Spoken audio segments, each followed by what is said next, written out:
इफ्तिकार जी, देखिए मैं आपकी पूरी बात सुन रही हूँ और मैंने बहुत पेशेंस के साथ सुनी, लेकिन दो बातों पर मैं बिल्कुल भी आपसे इत्तेफाक नहीं रखती। पहली बात तो ये कि ये केवल जालिम और मजलूम का कोई की खबर नहीं है या ये वो पीड़ा नहीं है, वहां के अल्पसंख्यकों पर ये घटनाएं घट रही हैं। और मैंने आप थोड़ी देर पहले, आप तो हमारे साथ थोड़ा लेट जुड़े, पाकिस्तान में कैसे हिंदुओं का पलायन हुआ या धर्म परिवर्तन हो गया, कैसे 95% मंदिर वहां के नष्ट कर दिए गए, ये वहां की हिंदू कम्युनिटी के साथ हो रहा है। इसलिए केवल आप इसे जालिम और मजलूम से जोड़कर ना देखें। और दूसरी बात जो आपने कही कि केवल हिंदू बच्चियों के साथ नहीं हो रहा है, आप पाकिस्तान की बेटी उन्हें मानते हैं। मुझे बहुत खुशी है कि आपने कहा कि आप उसे पाकिस्तान की बेटी मानते हैं, लेकिन क्या वाकई में उस सिंध में रहने वाले मुसलमान उन्हें अपनी बेटी की तरह देख रहे हैं, उन्हें अपने बीच का एक इंसान मान रहे हैं? मैं तो बल्कि ये सवाल पूछना चाहती हूं, वो उसे इंसान भी मान रहे हैं? देखिए, आपका सवाल है और यकीनन ये दुख आपका दुख है। मैं तो ये चाहूंगा कि इंडिया के जितने चैनल्स हैं, जब किसी यहाँ पे मुसलमान लड़की को अगवा करके और गुंडा और बदमाश उसको गोलियां मारते हैं, वो अपने मुसलमान ही होते हैं या कोई गैर मुसलमान भी होता है। जब ईसाइयों ने कामोकी में मुसलमानों को जिंदा जलाया तो उस वक्त भी प्रोग्राम किया करें। इसको खुदारा आप इसको न करें कि ये हिंदू और मुसलमान की लड़ाई है।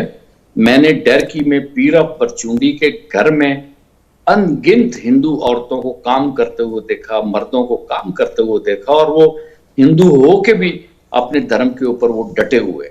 अब अगर कन्वर्शन है तो मैं आपको छोटी सी बात बताऊं कि फखर साहब तो हो सकता है कुछ सैयद हों, लेकिन मैं तो गुजर हूं। मेरा बड़ा जो बुजुर्ग था वो भी कन्वर्ट हुआ था किसी वक्त में। तो ये कन्वर्शन भी राइट है लोगों का।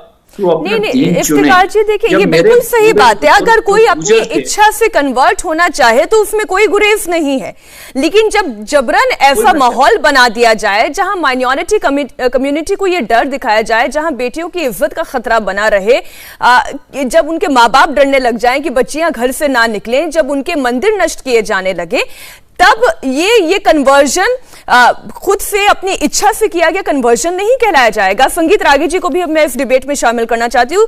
संगीत रागी जी, जो अभी इफ्तिकार जी ने कहा कि ये जालिम और मजलूम की नजर से आप देखिए, क्या वाकई में जालिम और मजलूम की नजर से हम देख सकते हैं? क्या वाकई में पाकिस्तान में ये हो रहा है? देखिए, बड़ा जो इफ्तिखार गुज्जर जी ने एक बात कही है, उनका कहना है कि चूंकि हिंदू समाज के अंदर जाति भेद था और एक खुद ही समाज के अंदर एट्रोसिटीज है, इस कारण से लोग, हिंदू समाज के लोग धर्मांतरण करते हैं और ये उनका अधिकार है जो वो कर सकते हैं। मुझे लगता है कि ये बड़ा एक घिसा पिटा तर्क है जिसके बारे में हम ये कह सकते हैं। तो जहाँ पूरा सेंट्रल एशिया, मध्य एशिया इस्लाम चला गया, क्या वहाँ पर सामाजिक व्यवस्थाएं इससे गंदी थी जो सारे के सारे जो है वो वहाँ पर इस्लाम में कन्वर्ट हो गए? देखिए, बात ऐसी नहीं है, बात इतनी आसान नहीं है।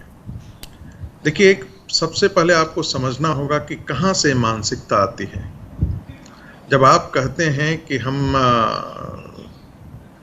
सर्वश्रेष्ठ हैं, हम और धर्मों की उपासना को मानते ही नहीं हैं, दूसरों के प्रोफेट और पैगंबर हमारे लिए मान्य नहीं है, तो वहीं इंटॉलरेंस की शुरुआत हो जाती है। और जब आप दूसरों को, आप यदि ये कह देते हैं कि सारे धर्म समान हैं, सारे रास्ते एक जगह हैं, सारे एक ही तरफ ले जाते हैं, तब दूसरे को धर्म परिवर्तन करने के लिए कोई वहाँ पर जगह नहीं बच जाती है। लेकिन ऐसी बात नहीं है। जब आप ये पढ़ाना शुरू करेंगे, अपने बच्चों की तालीम में लाएंगे कि ये काफिर है, ये मूर्ति पूजक जो है वो काफिर है, ये इस्लाम के विरुद्ध है, तो आप उसी समय उस बीज का बीजारोपण करते हैं जिसमें दूसरों के प्रति नफरत और इनटॉलरेंस, असहिष्णुता, इस भावना को आप खड़ी करते हैं। और यही वो कारण है कि आप जो हिंदू आबादी कभी 17% हुआ करती थी पाकिस्तान के अंदर, आज जा कर के वो 1% के आसपास आकर के रह गई। ये सवाल होना चाहिए और आपके दर्शकों के सामने मैं ये रख रहा हूँ कि क्या कारण है कि जो आबादी भारत में मुस्लिम 8% थी वो आज जाकर के 18% हो गई है, और दूसरी तरफ पाकिस्तान में जो 18% थी वो 1.8% हो गई है। तो कहीं न कहीं ऐसा तो है, हम आए दिन खबरों में सुनते रहते हैं कि उनको उपासना की स्वतंत्रता नहीं है, वो उनको सरेआम उठा लिया जाता है, सड़कों से उठा लिया जाता है, उनको बाजारों में जबरन बेच दिया जाता है, मारपीट करके उनके माँ बाप के साथ मारपीट की जाती है। ये पाकिस्तान में आम घटना है हिंदुओं के साथ, अल्पसंख्यकों के साथ। और उसका बहुत बड़ा कारण ये भी है कि पहले की सरकारें जो थी वो हिंदुओं के इंटरेस्ट को प्रोटेक्ट करने के लिए जितनी तत्परता से बात करनी चाहिए थी वो नहीं करती थी। मुझे लगता है इस चीज को बहुत गंभीरता से उठाया जाना चाहिए था। भारत का विभाजन हुआ था और जब ये बात हुई थी कि भाई जो लोग उधर रहना चाहे रह सकते हैं, जो लोग इधर रहना रह सकते हैं, तो इसी आधार पर कि आप दोनों देशों के अंदर जो अल्पसंख्यक हैं वो अल्पसंख्यकों की सुरक्षा वहां की सरकार देगी। भारत के अल्पसंख्यक में तो बहुसंख्यक के बराबर आकर के खड़े हो गए, कई मामलों में उनको बहुसंख्यकों से भी ज्यादा अधिकार दिया गया है। लेकिन राजीव जी, जो मैं आपके बयान का पहला हिस्सा, मैं इस पहले हिस्से पर थोड़ी सी चर्चा को आगे बढ़ाना चाहती हूँ। आपके बयान का पहला हिस्सा ये कहता है कि इनटॉलरेंस जो है वो शिक्षा में ही, उसकी जड़ में ही ये पैदा कर दी गई, ये सोच डेवलप कर दी गई कि आपका धर्म जो है वो सर्वोपरि है और उसके अलावा और धर्मों को मानने वाले या मूर्ति पूजा करने वाले काफिर हैं। रहमानी जी, क्या ये जड़ है? क्या ये दूरियां पैदा कर दी जाती है, बचपन में ही ये दिमाग में भर दिया जाता है, तो अल्पसंख्यकों के साथ इस तरीके का गुनाह नहीं होगा पाकिस्तान में, तो और क्या होगा? मीनाक्षी जी, मुझे अल्लामा इकबाल का एक शेर याद आ रहा है कि इतना न बढ़ा पाकिए दामा की हिकायत, दामन को जरा देख, जरा बंद क़बा देख।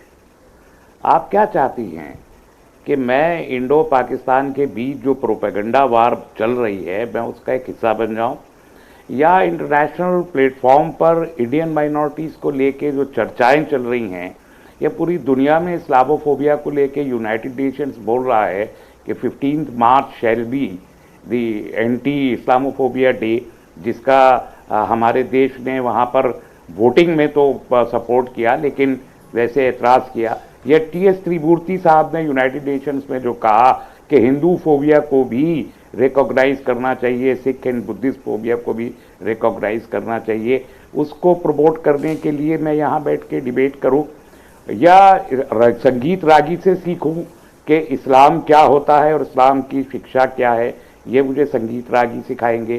संगीत रागी ने नहीं पढ़ा, मुझे मालूम है, अच्छे तरीके से मैं बहस कर सकता हूँ कि उन्होंने कहीं पढ़ा हो ला इकराह फिद्दीन या लकुम दीनुकुम वलिय दीन, ये उन्होंने नहीं पढ़ा। उन्होंने नहीं पढ़ा सूरह आले इमरान की वो आयत जिसमें ये कहा गया कि दूसरे धर्म के लोगों को बुरा मत कहो क्योंकि वो भी किसी न किसी कहीं से अल्लाह के अवतार हैं। ये सब कुरान में ही लिखा है और मैं कुरान को ही कोट कर रहा हूँ, मगर रागी जी सबको कोट नहीं करेंगे। पाकिस्तान में क्या हो रहा है क्या नहीं हो रहा उसके लिए मैं जवाबदेह नहीं हूँ। इंडिया टीवी हर वक्त हर जगह डाउनलोड करने के लिए सर्च करें India TV news Google play store या ऐप स्टोर पर।